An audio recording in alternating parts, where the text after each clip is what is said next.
Welcome back to The Explainer. Today we're diving into a really fascinating paradox. How exactly did a small, repeatedly colonized island on the edge of Europe manage to produce such a disproportionate number of the world's greatest literary titans? The story of contemporary Irish literature isn't just about beautiful prose, you know.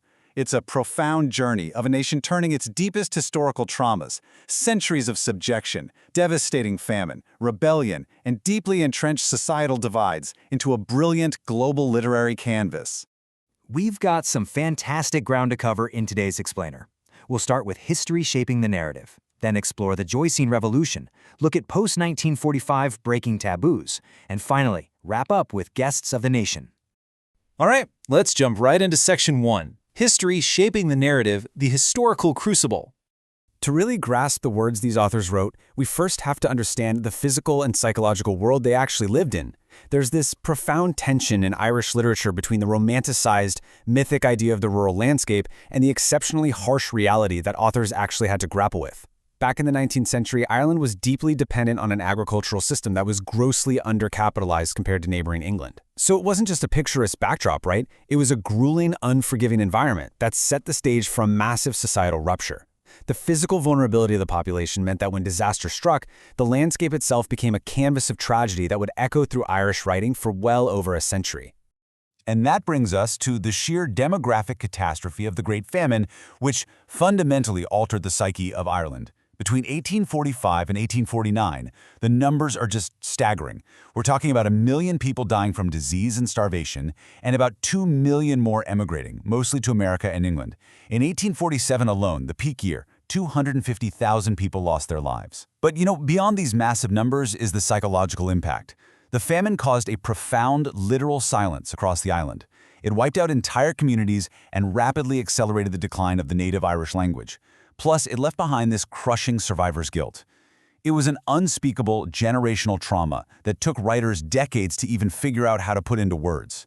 This absolute tragedy embedded deep, permanent themes of loss, displacement, and a desperate instinct for survival directly into the DNA of the nation's literature. In the wake of all that trauma, the nation experienced what you could call a severe historical whiplash. The struggle for independence evolved with dizzying speed. We go from the absolute despair of the famine right into the 1860s with the rise of the Fenian movement and their pivot toward physical force campaigns. That mounting tension boils over into the 1916 Easter Rising, a violent idealism that massively shifted public support from constitutional politics over to armed revolution. By 1921, after a brutal war of independence, the Irish Free State was created, leaving behind a partitioned and deeply fractured island. Imagine being a writer like W.B. Yeats or Sean O'Casey, caught right in the middle of that boiling political cauldron.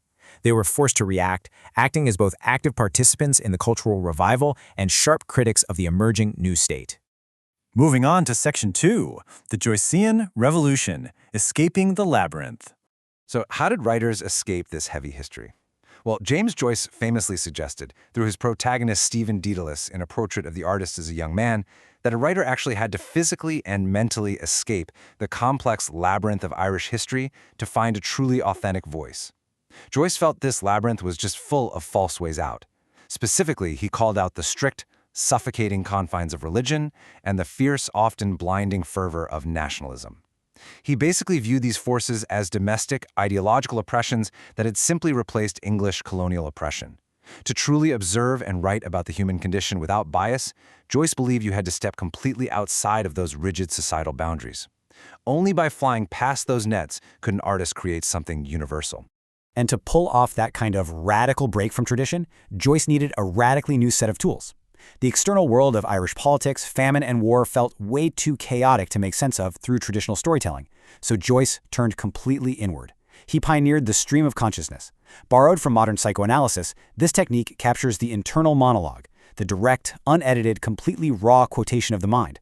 Instead of a standard, logical plot, the story unfolds right through a character's thoughts in all their illogical, free associative glory. It was the ultimate act of literary rebellion. In works like Ulysses and Finnegan's Wake, Joyce was essentially breaking down the very English language that had been forced upon the Irish, completely redefining modern fiction by charting the deepest, most unfiltered territories of human consciousness. Let's jump to Section 3, Post-1945, Breaking Taboos, The Evolving Voice. As Ireland began modernizing in the mid-20th century, writers started tackling the hidden realities of their society in completely divergent ways, pushing hard against immense institutional pushback.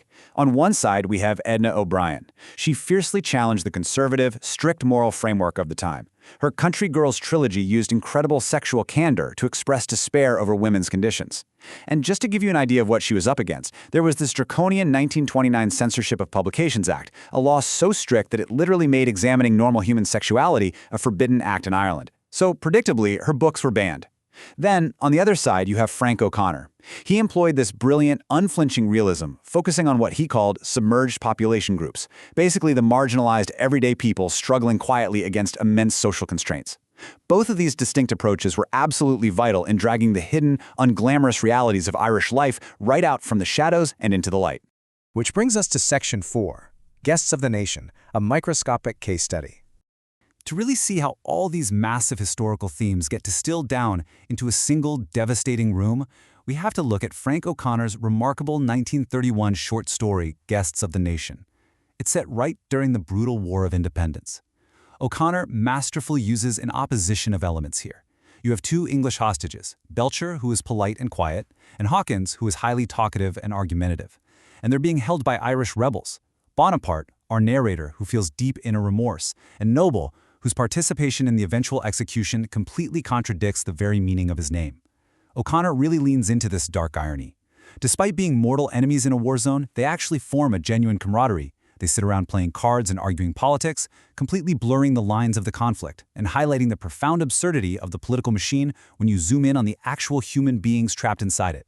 But then, the Irish captors are suddenly ordered to execute their new English friends in direct retaliation for slain rebels, and that fragile camaraderie is violently shattered. O'Connor impartially distills this sweeping, nationalistic historical conflict into a devastating, intimate critique of war. The characters are forced by a rigid, abstract sense of duty to act entirely against their own humanity. The execution leaves the survivors with a profound, hollow emptiness, and, as O'Connor describes it, an unending strangeness. It is a true masterclass in showing the intimate cost of history on the individual soul, illustrating how war imposes a false ethic that implacably destroys any trace of human connection.